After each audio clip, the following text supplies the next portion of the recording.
నేను డిగ్రీ అయిపోయిన వెంటనే మా చుట్టాల్లో అబ్బాయి అనేసి పెళ్లి చేశారు మేడం. చాలా మంచోడు, జాబ్ చేస్తాడు, వెళ్ళి సెటిల్ అనేసి పెళ్లి చేశారు. ఓకే. పెళ్లి చేశాక తెలిసింది మేడం అతను జాబ్ చేయడు, బేవస్గా తిరుగుతుంటాడు అనేసి. తర్వాత పెళ్ళి అయ్యాక తెలిసింది. టార్చర్ చేసేవాడు, కొట్టేవాడు మేడం, మాటలతోనే చిత్ర హింసలు పెట్టేవాడు మేడం. ఆ టార్చర్ భరించలేక నేను చచ్చిపోవాలనేసి అనుకున్నాను మేడం.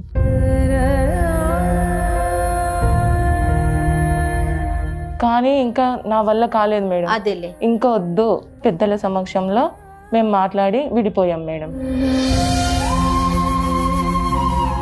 ఇంకా నాకు ఏ బంధం వద్దు అనుకొని నేను మళ్ళీ ఆ సిచ్యువేషన్ నుంచి బయటపడి హైదరాబాద్ వచ్చాను మేడం. కోర్సు చేస్తూ నాకు లక్కీగా సాఫ్ట్వేర్ జాబ్ వచ్చింది మేడం. సంతోషం. ఇది జాబ్ చేస్తున్నప్పుడు అసలు అక్కడే ప్రాబ్లం మొదలైంది మేడం. అక్కడే ప్రాబ్లం అయిందమ్మా. నేను జాబ్ చేస్తున్న సమయంలో నాకు పెళ్లి కాలేదు అనుకొని ఒక అబ్బాయి నేను నిన్ను ప్రేమిస్తున్నాను, నేను నిన్ను పెళ్లి చేసుకోవాలనుకుంటున్నాను అనేసి చెప్పాడు మేడం. ఓకే. అతను నాకన్నా 5 years చిన్న మేడం. నీకు పెళ్ళైనా నీ పిల్లల్ని నా పిల్లల్లాగా చూసుకుంటాను. బాగుంది. తర్వాత 1 year హ్యాపీగానే ఉన్నాం మేడం. వాళ్ళ ఇంట్లో వాళ్ళు ఒకరోజు సడన్గా కాల్ చేశారు మేడం. కాల్ చేసి రమ్మన్నారు ఇంటికి. 1 month వరకు ఆయన అడ్రస్ లేదు మేడం. అసలు నా కాల్ లిఫ్ట్ చేసేవాడు కాదు. అసలు నా గురించి అసలు కొంచెం కూడా పట్టించుకోలేదు మేడం. వదిలేసి వెళ్ళిపోయిండు. నా ఫోన్ కూడా ఆన్సర్ చేయలేదు మేడం. ఆఫీస్లో వెళ్ళి బాధపడుతున్నప్పుడు ఏమైంది అనేసి ఇతని గురించి అడిగినప్పుడు వాళ్ళు చెప్పారు మేడం, పెళ్ళి అనేసి మంత్ లీవ్ తీసుకున్నారు అనేసి చెప్పారు మేడం. హలో చెప్పు నవీన్, ఎక్కడున్నా? ఇంట్లో ఉన్నా. ఇప్పుడు నా పరిస్థితి ఏంటి నవీన్? నువ్వు ఇంటికి వెళ్ళిపోతే నేను పెళ్లి పనిలో ఉన్నాను, డిస్టర్బ్ చేయకు సరేనా? పెళ్ళి అంటున్నావేంటి నవీన్? అంటే మరి నీకు నాకు సెట్ అవ్వట్లేదు. నీకు నాకు చాలా ఏజ్ డిఫరెన్స్. యాక్చువల్గా నీకు 35, నేను చిన్నోడిని. అప్పుడు ఏదో నేను చూసి ఏదో అలా డిసైడ్ అయ్యాను, కానీ ఇప్పుడు నాకు వద్దు. సో నీ దారి నువ్వు చూసుకో, ఓకేనా? ఎక్కడున్నావు నవీన్ మీరు? నేను పెళ్లి పనిలో ఉన్నానండి. చెప్పండి, ఎన్ని పెళ్ళిళ్ళు చేసుకుంటారు మీరు? ఫస్ట్ పెళ్ళి. నీకు రమ్యకి పెళ్ళయింది, అవునా కదా? ఏది ఫేక్? Registration certificate ఫేకా? నీకు ఇప్పుడు పంపించిన సర్టిఫికెట్ కాకుండా మాకు రమ్య కొన్ని ఫోటోలు చూపించింది. ఆ ఫోటోల్లోని రమ్య బంధువులు వాళ్ళ తల్లిదండ్రుల మధ్యన మీకు సాంప్రదాయపరమైనటువంటి పెళ్లి కూడా జరిగింది. దీనికి ఏమంటారు?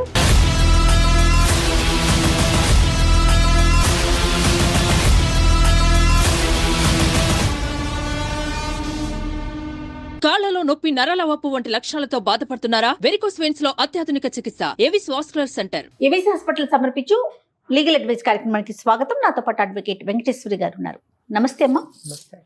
అమ్మ, సాధారణంగా ఎవరైనా సరే జీవితంలో ఒక్కసారి మోసపోతారు. కానీ మన దగ్గరకు ఒక అమ్మాయి వచ్చిందమ్మా, తన జీవితంలో 2 సార్లు మోసపోయి ఇంకా అసలు నాకు ఈ జీవితమే వద్దు, నా వల్ల కావట్లేదు, నేను ఇంతటితో ఆగిపోదాం అనుకుంటున్నాను, తనువు ఛాలెంజ్ చేయాలనుకుంటున్నాను అన్నట్లుగా వచ్చి నన్ను కలిసింది. అట్లా కాదమ్మా, ఒకసారి మాట్లాడదాము, మేడం ఉన్నారు, నీకు తగిన సలహాలు సూచనలు ఇస్తారు, నువ్వు ఎలా ముందుకు వెళ్ళాలో చెప్తారు అనేసి నేను చెప్పాను. చదువుకొని అంటే మన ముందు తరం ఆ ముందు తరాలను చూస్తే వాళ్ళకి చదువు తక్కువ ఉంటుంది, కానీ ఆత్మస్థైర్యం ఎక్కువ ఉంటుంది, చాలా ఎక్కువ. ఇప్పుడు అమ్మాయిల్లోని చదువు ఉంటుంది, సంపాదన ఉంటుంది, కానీ ఆత్మస్థైర్యం తక్కువ ఉంటుంది. అంతేకాకుండా సమాజంలో వచ్చినటువంటి సమస్యల్ని ఎదుర్కోవడానికి భయపడిపోతున్నారు.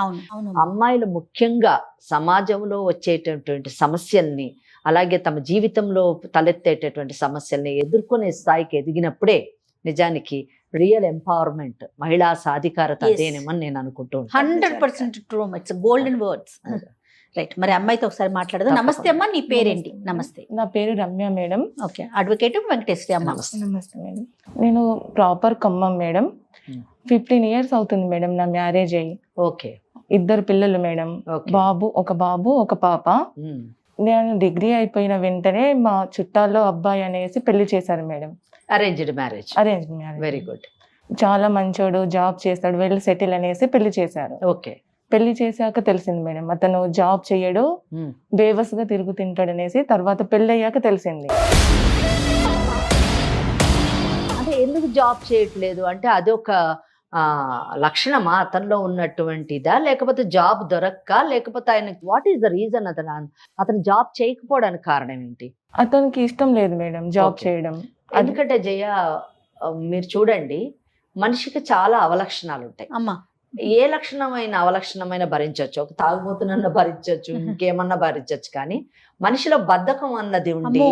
బాధ్యత లేకపోవడం అన్నది చాలా అన్నిటికంటే పెద్ద వ్యసనం అండి. ఒక అమ్మాయి ఒక వర్డ్ యూజ్ చేసింది, బేవస్సుగా తిరుగుతూ ఉంటాడని. అలా తిరగడం అన్నిటికంటే పెద్ద వ్యసనం అన్నది నా ఉద్దేశం. కరెక్ట్ అమ్మా, కరెక్ట్, రైట్ మా, చెప్పుమా. కానీ పెళ్ళైన తర్వాత ఇంకేం చేయలేను కదా మేడం, అందుకని భరించాను మేడం. మారుతాడేమో అనేసి భరించాను. ఇంట్లో పనులు కూడా చేసేవాడు అంటే సంపాదించేవాడు కాదు మేడం. మరి ఎట్లా మీకు పోషణ ఎట్లా? తర్వాత నేను కొద్ది రోజులకు నేనే స్కూల్లో చెప్పడానికి వెళ్ళాను మేడం. 5,000కి శాలరీ మేడం, నేనే చెప్పడానికి వెళ్ళాను. అవి కూడా లాగుకునేవాడు మేడం నా దగ్గర నుంచి. ఇల్లు గడవడానికి నాకు కష్టం అయ్యేది మేడం. అయినా కానీ మారుతాడు అనేసి అనుకునేదాన్ని మేడం. కానీ మారకుండా ఇంకా ఎక్కువ అయ్యేది మేడం. టార్చర్ చేసేవాడు, కొట్టేవాడు మేడం, మాటలతోనే చిత్ర హింసలు పెట్టేవాడు మేడం. ఆ టార్చర్ భరించలేక నేను చచ్చిపోవాలనేసి అనుకున్నాను మేడం.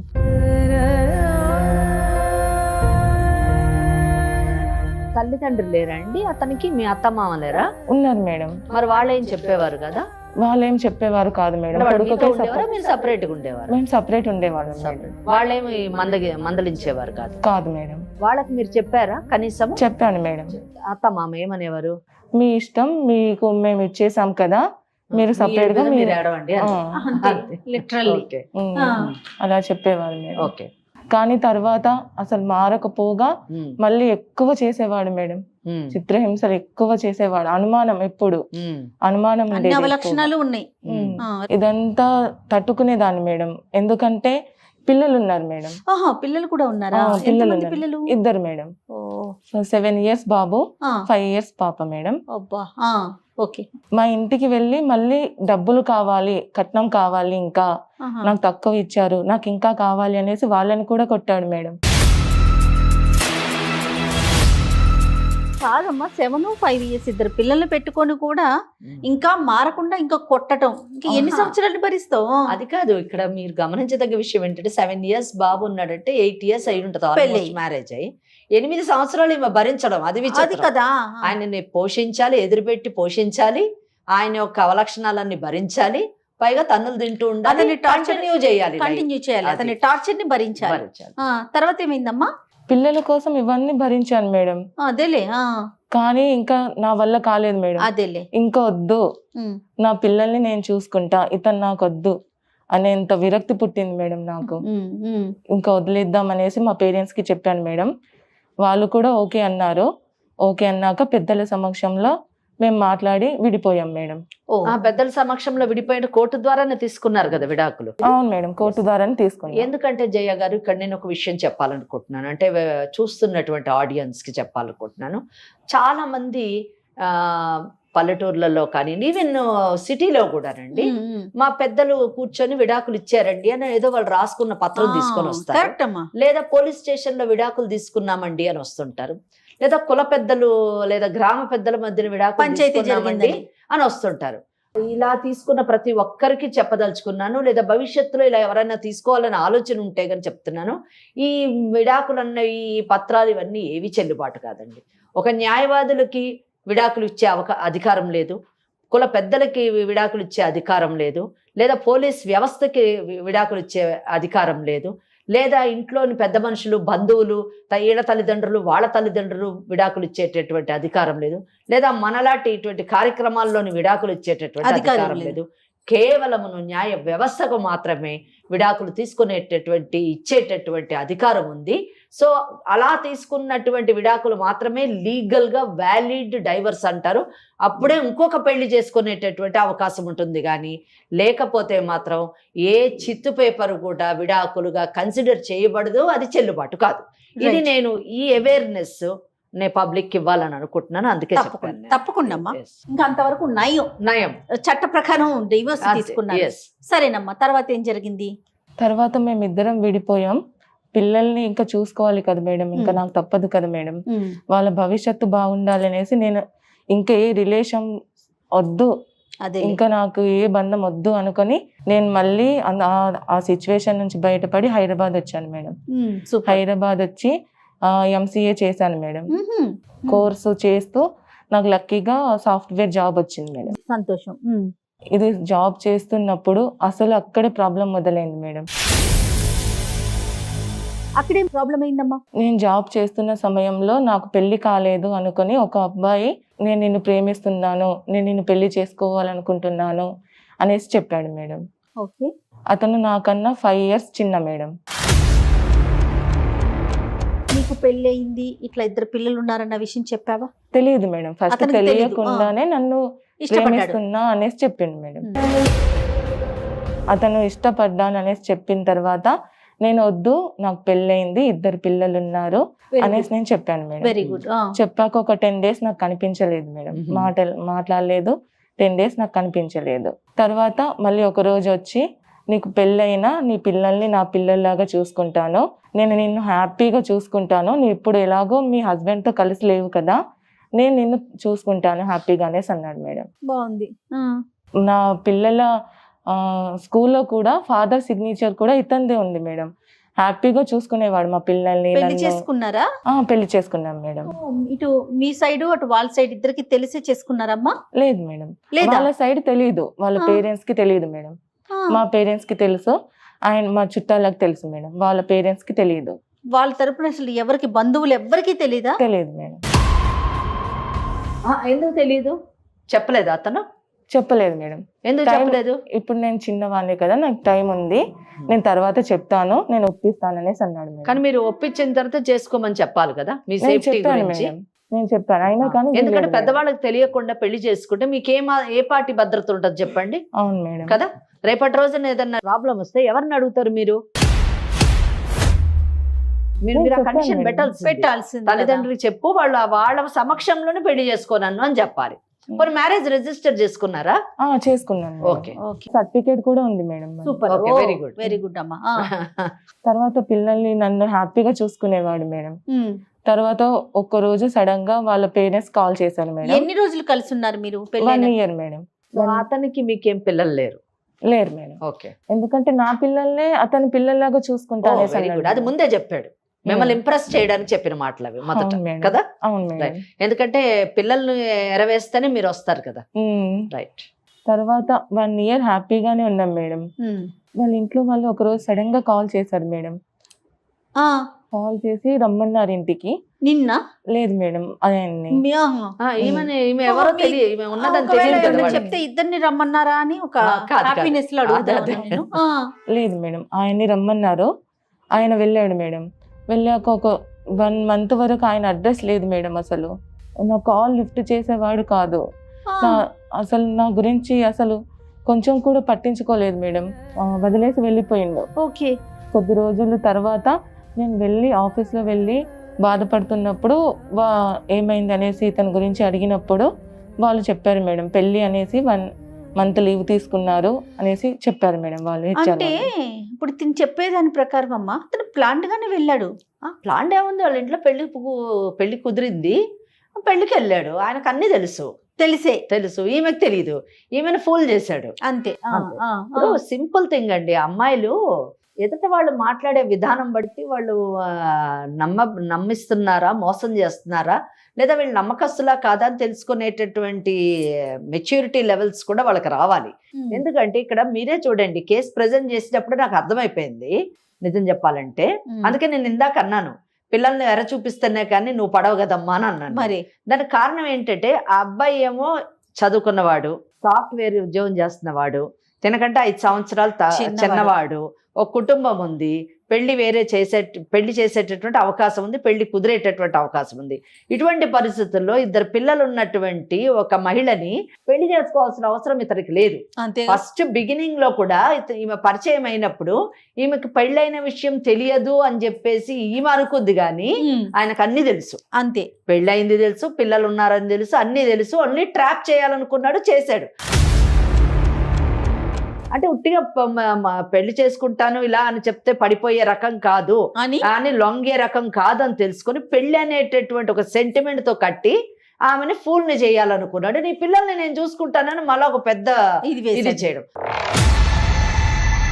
సో ఇక్కడ చూసారా 2 కేసుల్లో కూడా అంటే మొదట ఉన్నటువంటి భర్త వాడు ఇర్రెస్పాన్సిబుల్, వీడు ఇంకా ఇర్రెస్పాన్సిబుల్. అది అందుకే నేను చెప్పానమ్మా, జీవితంలో 2 సార్లు ఓడిపోయింది, మోసపోయింది. రైట్. తర్వాత ఏమైందమ్మా? నెక్స్ట్ తెలిసినప్పుడు నేను వెళ్ళాను మేడం వాళ్ళ ఇంటికి. వాళ్ళ ఇంటికి వెళ్ళావా? అవును. అక్కడికి వెళ్ళేసరికి వాళ్ళందరూ చుట్టాలు పెళ్లి పనులు అంతా మొదలు పెట్టారు మేడం. నేను వెళ్ళేసరికి ఎవరు అనేసి నన్ను అడుగుతున్నారు. ఆయన ఫ్రెండ్ అని చెప్పాడు మేడం. నన్ను పక్కకు తీసుకెళ్ళి నువ్వు అంటే నాకు ఇష్టం లేదు, నేను నిన్ను వదిలేస్తున్నా, నువ్వు ఇక్కడ నుంచి వెళ్ళిపో అనేసి అన్నాడు మేడం. ఎందుకు ఇష్టం లేదంటే మరి సంవత్సరం పాటు కలిసి ఉన్నాడు కదా. అదే మేడం, నేను నీ పిల్లల్ని చూసుకోలేను, నిన్ను చూసుకోలేను, నాకు మంచి సంబంధం వచ్చింది, నేను తననే చేసుకుంటాను, నువ్వు ఇక్కడ నుంచి వెళ్ళిపో అనేసి అన్నది మేడం. నిలకడ లేని వ్యక్తిత్వం అంతే.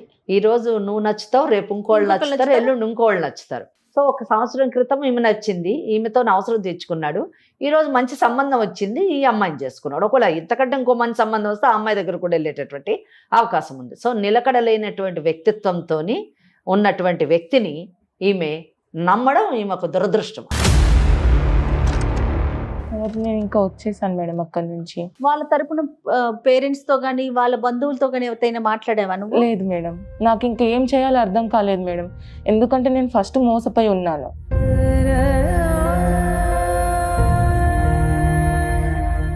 మరి ఇంట్లో మీ పేరెంట్స్ కి చెప్పావమ్మా? చెప్పలేదు మేడం, ఎందుకంటే మళ్ళీ ఇప్పుడు కూడా ఈ సిచ్యువేషన్ తెలిస్తే వాళ్ళు ఏమైపోతారనేసి భయపడి నేను చెప్పలేదు. నన్ను ఏం చేయమంటారు మేడం ఇప్పుడు? అంటే మీకేం కావాలి అన్నది మొదట మీరు నిర్ణయం తీసుకుంటే దాని ప్రకారము తప్పకుండా చట్టాన్ని ఆశ్రయించవచ్చు. మీరు ఏం కావాలనుకుంటున్నారు? అటువంటి వ్యక్తితో మీరు కొనసాగాలనుకుంటున్నారా? ఇలాంటి మోసగాడితో నీ జీవితానికి ఎప్పుడు భద్రత ఉండదు. మీ పిల్లల్ని అయితే ఏ విధంగానూ అతను చూసుకోడండి 100% కదా. అయినా కానీ ఇప్పుడు అబ్బాయి పెళ్లి అయిపోయిందా? కాలేదు మేడం, ఇంకా పెళ్లి పనులు అవుతూ ఉన్నాయి. ఓకే, మరి మీకేం కావాలనుకుంటున్నారు? నాకు ఆయన కావాలి మేడం. ఓకే, ఆయన కావాలి. ఎందుకంటే నా పిల్లలు ఉన్నారు కదా మేడం. ఫస్ట్ నేను మోసపోయాను, మళ్ళీ వీళ్ళకి నేను చెప్పుకోవాలి కదా మేడం. అంటే మీకు నమ్మకం ఉందా? ఓకే, కావాలన్నారు, చాలా బాగుంది, పెళ్లి చేసుకున్నారు కాబట్టి నా భర్త నాకు కావాలి అనడంలో తప్పలేదు, అది మీ హక్కు. కానీ ఇటువంటి వ్యక్తి, మోసం చేసేటటువంటి వ్యక్తి, నమ్మడానికి వీలు లేనటువంటి వ్యక్తి, నిలకడత్వం లేనటువంటి వ్యక్తి, ఏమాత్రం మీ బిడ్డల బాధ్యత తీసుకోవడానికి అంగీకరించినటువంటి వ్యక్తి, అంటే వివాహమే మోసం మీద నడిచింది, ప్రారంభమైంది. అటువంటి వ్యక్తి తోని భవిష్యత్తు బాగుంటుందని మీకు నమ్మకం ఉందా? నమ్మకం ఉందా? ఆ వ్యక్తి మిమ్మల్ని జీవితాంతం జాగ్రత్తగా చూసుకుంటాడు, మీ పిల్లల్ని జాగ్రత్తగా చూసుకుంటాడు అని నమ్మకం మీకుందా? అంటే తను ఏం చెయ్యాలో తెలియని పరిస్థితి అమ్మా. తను నమ్మాలో నమ్మకూడదో కూడా పాపం తనకు అర్థం కావాలి. కరెక్టే, కానీ ఒకటి చూడండి జయ గారు, ప్రతి బంధాన్ని పటిష్టం చేయాలి అనేటటువంటి ఆలోచన చాలా మంచి ఆలోచన. కానీ బంధం, మనుషులు లేదా ఆ రిలేషన్షిప్ బంధం పటిష్టం కావచ్చు, కానీ మనసులోని ప్రేమ బాధ్యతని ఎవరైనా పెంచగలరా? అసలు అటువంటి చట్టాలు ఉన్నాయా? అటువంటి యంత్రాలు ఏమన్నా ఉన్నాయా అన్నది మనం ఆలోచించదగిన. ఎందుకంటే ఈ కేసులోని దురదృష్టకరం ఏంటంటే, అంటే ప్రతి కేసులో కూడా నిర్లక్ష్యం చేసేటటువంటి ప్రతి భర్త కానివ్వండి, భార్య కానివ్వండి, బాధ్యతారాహిత్యంగా ప్రవర్తించడాన్ని సరిదిద్దడానికి కౌన్సిలింగ్ కానివ్వండి, లేదా నయానో భయానో చట్టం ద్వారానో మనం సరిదిద్దుతూ ఉంటాం. కానీ మనిషి పట్ల మనిషికి బాధ్యత కానివ్వండి, మనిషి పట్ల మనిషికి ప్రేమాపేక్షలు పెంచడం కానివ్వండి జరుగుతాయా అన్నది ఆలోచించినప్పుడు అది చాలా రేరెస్ట్ కేసు అనే చెప్పాలి. కానీ 100% జరుగుతుంది అని చెప్పడానికి లేదు. నేను ఇక్కడ ఈ కేసులో ఎందుకు ఇంత డిఫరెంట్గా అంటే, సాధారణంగా ఎప్పుడైనా ఎవరైనా కలపాలి అంటే ఫస్ట్ నేనే కలపాలి అని అంటాను. కానీ ఈ కేసులో చూసారా, ఇక్కడ పెళ్లి ఒక మోసం అండి. పెళ్లి ఇష్టంతో చేసుకున్నది కాదు. ఈ అమ్మాయి ఫ్రెష్ కేసు అయితే ప్రేమించాడు, వెనకబడ్డాడు, పెళ్లి చేసుకున్నాడు అంటే ఒక అర్థం ఉంది. పెళ్ళయి 2 పిల్లలు ఉన్నటువంటి తల్లిని, తనకంటే 5 ఏళ్ళు పెద్దామని ప్రేమించాడు, పెళ్లి చేసుకున్నాడు అంటే అది ఏ విధాన నమ్మశక్యం కానటువంటి విషయం. అది కేవలం మోసం మాత్రమే, అవసరం తీర్చుకోవడానికి చేసిన చర్య మాత్రమే.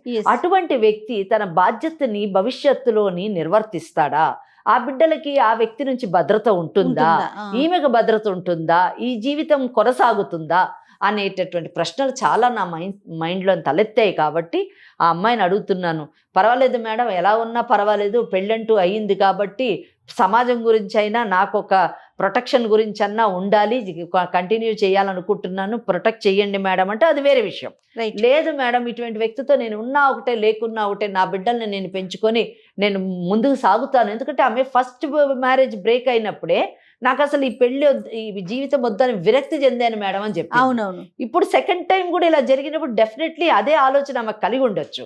కానీ ఆ ఆలోచనకి సొల్యూషన్ నేను ఏదో సూసైడ్ లేదా అవి కాదు, కానీ ఒక పట్టుదల రావాలి. సమాజంలోనే నేను బ్రతకగలను, నా బిడ్డల్ని పెంచుకోగలను, ఇటువంటి మోసపూరితమైన వ్యక్తులతో భవిష్యత్తు ఏంటి, అంధకారం మాత్రమే అనే ఆలోచన కూడా మహిళల్లో రావాలండి, అమ్మాయి. సో ఆ ఆలోచనలో ఉందా, లేదు ఇతనితోనే కొనసాగుతుందా అనేటటువంటి దాంట్లో క్లారిటీ ఉంటే ఏ విధంగా అతన్ని మనం వెనక్కి తీసుకురావచ్చు చట్టం ద్వారా అన్నది నేను చెప్తాను. ఏమ్మా ఏంటి? నా పిల్లల కోసమైనా నేను కలిసి ఉండాలి మేడం. చాలా సంతోషం అండి, ఈమె మంచి నిర్ణయం తీసుకుంది జయ గారు. ఎందుకంటే పిల్లల గురించి నాకు ఆయన కావాలి అని అడిగింది. ఎందుకంటే తండ్రి లేనటువంటి బిడ్డలు ఎటువంటి మానసిక క్షోభకి లోనవుతారు, సమాజంలో వారు ఎన్ని అవమానాలను పొందుతారు అన్న విషయాన్ని ఆమె గమనించడం చాలా గొప్ప విషయమే. రెండోది, భర్త లేకపోతే సమాజంలోని ఆమె ఎటువంటి అగచాట్లు పడాల్సి వస్తుంది, ఎటువంటి అవమానాలకు లోను కావాల్సి వస్తుంది అన్న విషయాన్ని కూడా ఆమె గుర్తించింది. ఈ రెండింటిని దృష్టిలో పెట్టుకొని భర్త కావాలని కోరుకుంటుంది. కాబట్టి మీరు ఒక్కసారి అతనితో మాట్లాడండి. అతను ఆ మాటలు మనం చెప్పినటువంటివి అంటే అతను ఏమంటాడో, అతను ఎందుకు ఈ అమ్మాయిని వద్దనుకుంటున్నాడు, అసలు ఈ అమ్మాయి తరఫున ఏమన్నా తప్పులు ఉన్నాయా అన్న విషయం మనం తెలుసుకోవాలి. తప్పకుండా మరొకసారి కాల్ చేద్దామమ్మా. Okay madam. ఓకే. హలో చెప్పు నవీన్, ఎక్కడున్నావు? ఇంట్లో ఉన్నా. ఇప్పుడు నా పరిస్థితి ఏంటి నవీన్? నువ్వు ఇంటికి వెళ్ళిపోతే నేను పెళ్లి పనిలో ఉన్నాను, డిస్టర్బ్ చేయకు సరేనా? పెళ్లి అంటున్నావేంటి నవీన్? అంతే మరి, నీకు నాకు సెట్ అవ్వట్లేదు. ఎందుకు? ముందు చెప్పావు కదా నువ్వు, నాకు మాట కూడా ఇచ్చావు కదా నువ్వు, నన్ను బాగా చూసుకుంటా అని. అవును, అప్పుడెప్పుడు అన్నాను, అది అనుకున్నాను, బట్ కుదరట్లేదు. నీకు నాకు కుదరట్లేదు. అది అప్పుడు తెలియదా నీకు? నీకు నాకు చాలా ఏజ్ డిఫరెన్స్. యాక్చువల్ గా నీకు 35, నేను చిన్నోడిని. నేను నీకు ముందే చెప్పాను కదా నవీన్. అప్పుడు ఏదో నేను అలా డిసైడ్ అయ్యాను, కానీ ఇప్పుడు నాకు వద్దు. ఇప్పుడు నన్ను ఏం చేయమంటావు? నీకు ఆల్రెడీ 2 పిల్లలు ఉన్నారు, అది అయిపోయింది. కానీ ఇప్పుడు నాకు వద్దు, నీ దారి నువ్వు చూసుకో, ఓకేనా? నాకు పెళ్ళయిందని తెలుసు, నాకు 2 పిల్లలు ఉన్నారని కూడా నీకు తెలుసు. నేను ముందే చెప్పాను, మాకు పెళ్లి కూడా లీగల్ గానే అయింది కదా, మళ్ళీ ఇప్పుడు ఎందుకు నన్ను వద్దంటున్నావు? ఇప్పుడు ఏం చేద్దాం? నేను సుమన్ టీవీకి వచ్చాను మేడం, నాకు ఏదో ఒకటి చెప్పండి మేడం, నాకైతే కావాలి మేడం అతను. ఏం పేరు అన్నావమ్మా?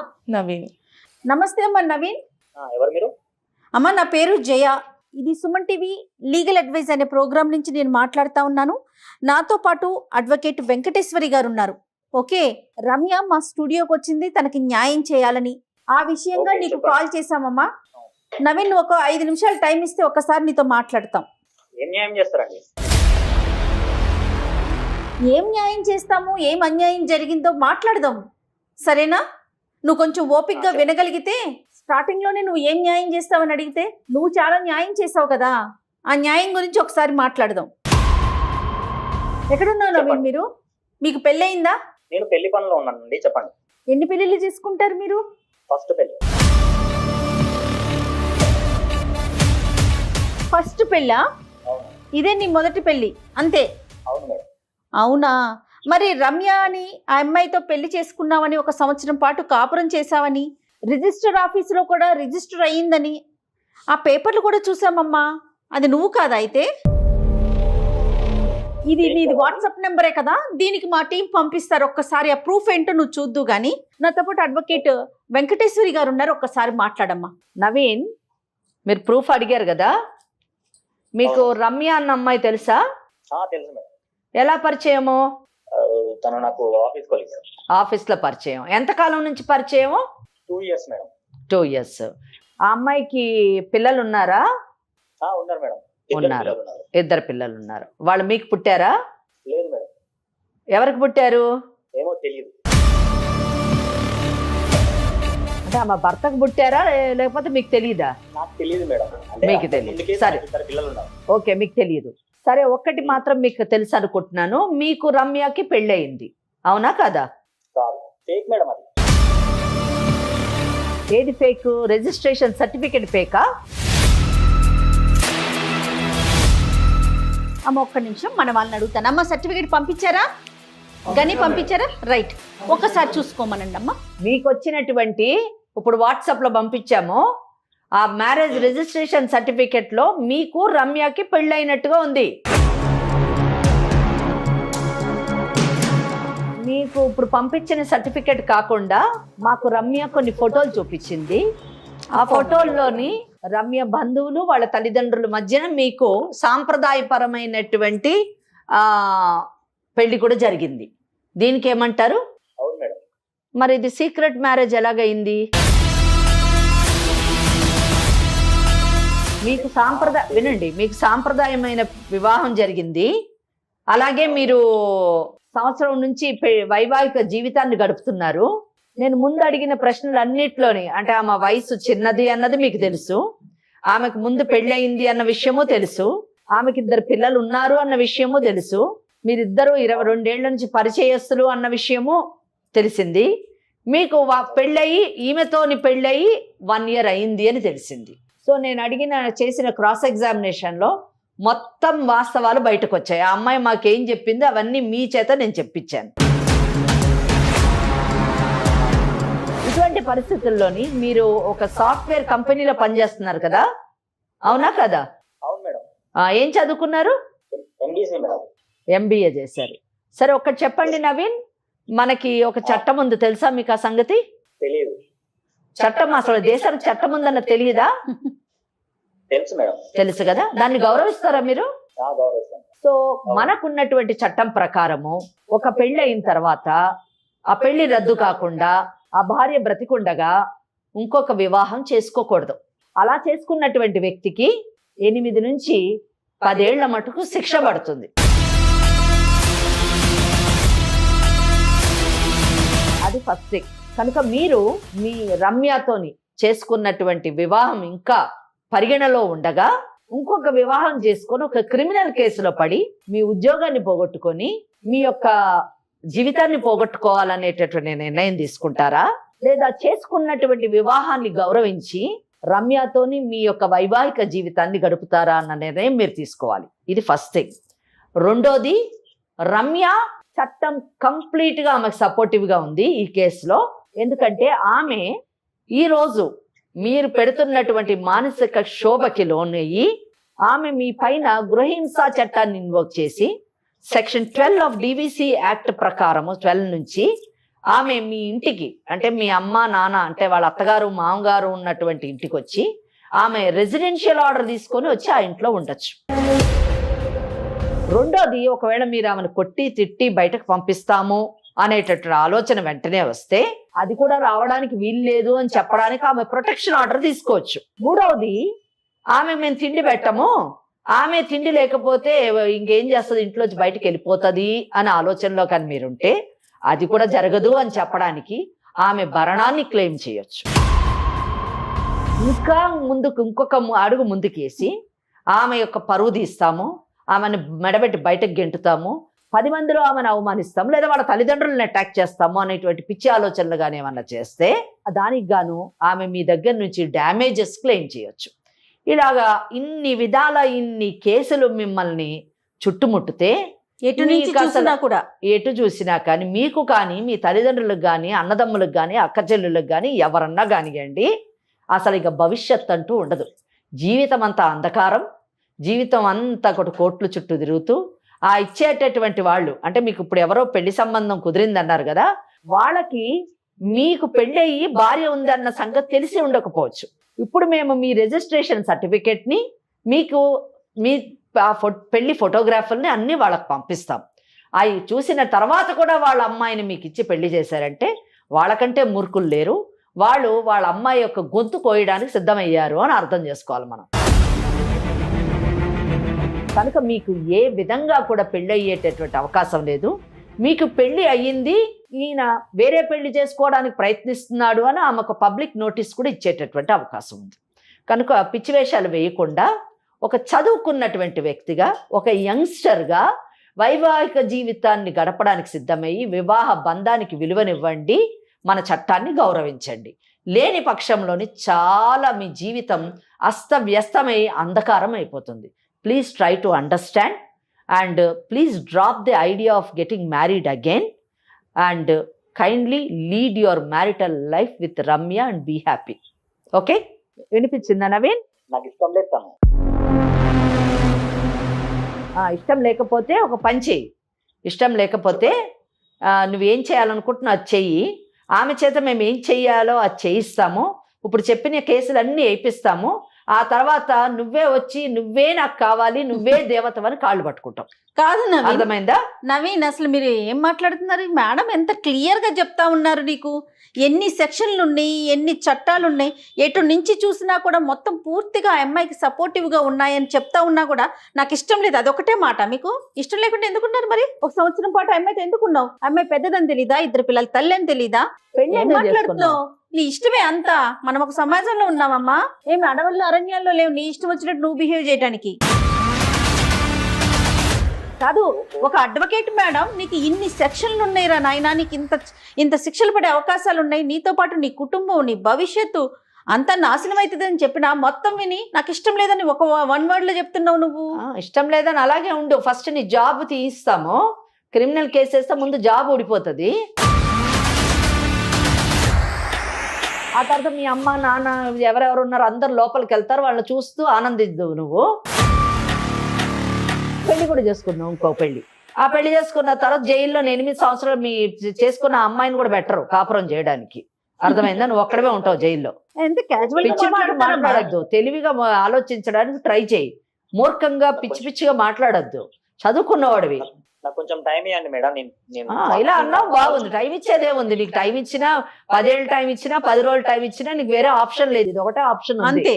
అర్థమైందా? ప్రతి ఒక్కరికి నీ లైఫ్ ని 2 ఆప్షన్స్. నీకు లైఫ్ ని నాశనం చేసుకుంటావా భవిష్యత్తుని, లేదా చక్కగా హ్యాపీగా ఉంటావా? ఈ రెండిట్లో సెలెక్ట్ చేసుకోవడానికి పెద్ద టైం అక్కర్లేదు. అర్థమైందా? నువ్వు ఫస్ట్ మమ్మల్ని అప్రోచ్ కా అమ్మా, మా దగ్గరికి రా. ఇంకొక విషయం అమ్మా, వాళ్ళ పేరెంట్స్ ని ఒప్పించుకోవాల్సిన బాధ్యత కూడా అబ్బాయిదే ఉంది. మనకెవరికి లేదు, అమ్మాయికి లేదు, మనకి లేదు. ఏమంటారమ్మా? అంతే. ఎందుకంటే మిస్టేక్ చేసింది ఒకటి గుర్తుపెట్టుకో నవీన్, రమ్యకి ఏం ఫరక్ పడదు. ఆల్రెడీ ఒక భర్తకు విడాకులు ఇచ్చింది. నిన్ను కూడా గెట్ లాస్ట్ అనొచ్చు, కానీ నిన్ను మాత్రం ఉట్టికి గెట్ లాస్ట్ అనదు. అన్ని నేను చెప్పిన కేసులు అన్ని వేయించి నీకు బుద్ధి చెప్పి మరీ గెట్ లాస్ట్ అంటది. కనుక అనవసరంగా మిమ్మల్ని కలుస్తా మేడం. నేను కలవండి, కలిసి సెటిల్ చేసుకోండి. ఓకేనా? మిమ్మల్ని ఏం బెదిరించాలన్నది మా ఉద్దేశం కాదు. ఉన్న చట్టాన్ని మీకు చెప్పాము. మీరు బాగుండాలన్నదే మా కోరిక. ఓకేనా అమ్మ? ఈ సందర్భంగా నేను కూడా ఇంకొక విషయం చెప్తున్నానమ్మా, ప్రేక్షకులందరికీ తెలియాలని కూడా. 1 సైడెడే వింటున్నారా వీళ్ళు? రమ్య అంటే ఎవరో ఒక బాధితురాలు వచ్చి మాట్లాడేస్తే అయిపోతుందా అనుకుంటున్నారేమో. మన టీం అంతా కూడా ప్రాపర్గా, ఎవరైనా మన దగ్గరికి వాళ్ళ సమస్య ఉందని వచ్చినప్పుడు ప్రాపర్గా ఎంక్వైరీ చేసి, ఇప్పుడు మీకు ఆ రిజిస్ట్రేషన్ ఫామ్ మీకు చూపించాను. అమ్మాయి పెళ్లి అమ్మాయి పెళ్లి ఫోటోలు మీరు చూసారు ఒక అడ్వకేట్ గా. అవన్నీ తీసుకున్న తర్వాతే మనం అదర్ సైడ్ క్లయింట్ తో మాట్లాడుతున్నామమ్మా. మేము కూడానండి. ఇప్పుడు కోర్టు అయినా కూడా ఎవరో ఆడపిల్ల వచ్చింది కదా, ఏడ్చేస్తుంది కదా అని ఏం నమ్మమండి. అన్బయాస్డ్ ఉంటాం. 2 వైపులు విన్న తర్వాతే తీర్పుడు ఇవ్వడం జరుగుతుంది. ఇక్కడ నేను కూడా చాలా సందర్భాల్లో చెప్పాను, అమ్మాయి వచ్చి చెప్పింది కదా అని మనం ఏం నమ్మొద్దండి, అవతల వాళ్ళతో మాట్లాడదామని చెప్పాము. ప్రతి కేసులో కూడా మనం మాట్లాడుతున్నాం, వాళ్ళది విన్న తర్వాతే మనము ఒక నిర్ణయానికి వస్తున్నాం. కానీ వితండవాదం చేసేసి నేను అన్నదే కరెక్ట్, ఈ దేశంలో చట్టం లేదు, ఏం లేదు, నేనే చట్టం అని మాట్లాడితే మాత్రం ఉపేక్షించమండి. నవీన్, మీరు యాజ్ ఎర్లీ యాజ్ పాసిబుల్ వచ్చి మేడంని కలవండి. దాన్ని బట్టి తర్వాత చూసి ఏం చేయాలో చెప్తారు madam. Right? Okay madam. Right, okay. అమ్మా, తనకి ఏం చెప్తారమ్మా మీరు? ఏం లేదమ్మా, నీవు తీసుకున్నటువంటి నిర్ణయం చాలా మంచి నిర్ణయం. మంచికో చెడుకో అతను పెళ్లి చేసుకున్నావు, అతనితోనే జీవితాన్ని గడుపుతా అంటున్నావు. ఈ యొక్క ఉద్దేశాన్ని, నీ యొక్క లక్ష్యాన్ని నేను అభినందిస్తున్నాను. తప్పకుండా నీ యొక్క డిస్టర్బ్డ్ మ్యారిటల్ లైఫ్ని తప్పకుండా సరిదిద్దుతాము. అతన్ని రమ్మన్నాం కదా, మా దగ్గరికి వచ్చిన తర్వాత మంచి కౌన్సిలింగ్ ఇచ్చి అతనికి చట్టం ఏంటో చెప్పి తను తీసుకునేటటువంటి నిర్ణయం మీ ఇద్దరు భవిష్యత్తు బాగుండేటట్టు మీ పిల్లలతో పాటు అలాగే చూస్తాము. తన భవిష్యత్తు పాడు చేసుకోవద్దని అతనికి నచ్చజెప్తాము. నీ యొక్క జీవితాన్ని సరిదిద్దడానికి ఈ legal advice program Suman TV వాళ్ళది. ఈ ప్రోగ్రాం ద్వారా నీ జీవితాన్ని సరిదిద్దుతాము. అయితే ఒకటి, నువ్వు కూడా ప్రతి ఒక్కరిని నమ్మడం మానేసేయాలి. మానేసి నువ్వు కూడా నీ భర్తని అంటే ఇప్పుడు నవీన్ని ఎంత మటుకు ఒకటి మంచి రిజిస్టర్ మ్యారేజ్ చేసి మంచి నిర్ణయం తీసుకున్నావు. అలాగే భవిష్యత్తులో కూడా నువ్వు ఏ నిర్ణయం తీసుకున్నా కానీ కాస్త ఆలోచించి నిర్ణయం తీసుకో. అతనితోని నువ్వు జీవితంలో మంచిగా ఉండి నీ పిల్లల యొక్క బాధ్యతని నిర్వర్తించి వాళ్ళ ఒక మంచి పౌరులుగా తీర్చిదిద్దాలి. అదే నువ్వు చేయాల్సిన పని. అమ్మ నీ జాబ్ మాత్రం జాగ్రత్త తల్లి. ఈ పనుల్లో పడి నీ జాబ్ని నెగ్లెక్ట్ చేయకు, అదే నీకు అస్త్రం. సరేనా? ఓకే అమ్మా, నమస్తే అమ్మా. థ్యాంక్ యూ సో మచ్ అమ్మా, నమస్తే. కాళ్లలో నొప్పి, నరాల వాపు వంటి లక్షణాలతో బాధపడుతున్నారా? వెరికోస్ వెయిన్స్ లో అత్యాధునిక చికిత్స ఏవిస్ వాస్కులర్ సెంటర్.